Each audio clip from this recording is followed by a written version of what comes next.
Sveiki, su jumis Ugnius Butkus ir laida Radijo lentyna. Kągi, pereinkime prie knygų ir šiandien pirmoji laibūna iš techninės literatūros srities.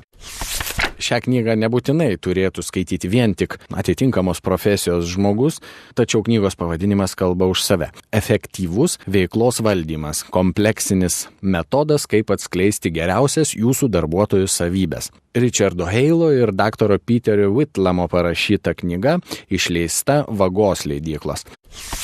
Na, autoriai be abejo yra savos srities asai. Štai Richardas Hailas yra praktikuojantis veiklos valdymo konsultantas ir konsultacijų vadovas EMC Consulting kompanijoje, kuri priklauso tarptautiniam veiklos valdymo centrui. Pastarasis yra pasaulinio lygio verslo mokykla. Hailas, kas be ko yra dirbęs su begalėmis žymių kompanijų, kurių nevardinsiu, o paskutinės jo studijos, kuriomis jis siekia apginti daktaro laipsnį, yra apie veiklos valdymo potencialo kelimą, kai kas iš šių studijų panaudota ir minėtoje knygoje.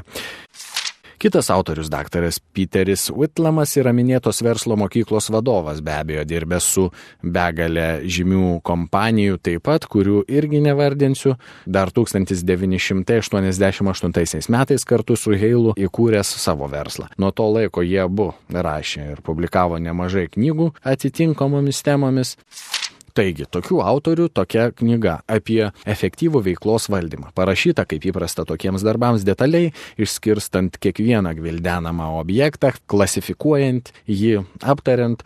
Knyga pilna įvairiausių lentelių, taip pat praktinių pavyzdžių, situacijų demonstravimą, kurias linksma paskaityti.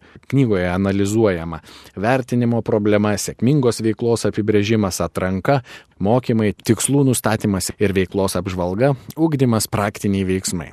Kaip rašoma knygos įvade, pagrindinė priežastis parašyti šią knygą buvo didėjantis nusivylimas metodu, kuriuo vadovaudamosi dauguma organizacijų mėgina maksimaliai išnaudoti savo didžiausią turtą žmonės. Iš to išplaukė pastebėjimas, kad individualių lygmenių žmonės neišnaudoja visų gabumų. Nustatyta, kad dauguma žmonių panaudoja tik 1% viso savo faktinio potencialo. Reikia pripažinti, kad žmonės ir patys už tai yra atsakingi. Tačiau dažnai organizacijos, kurios turėtų suteikti sąlygas asmeniniam augimui, iš tikrųjų slopina procesą.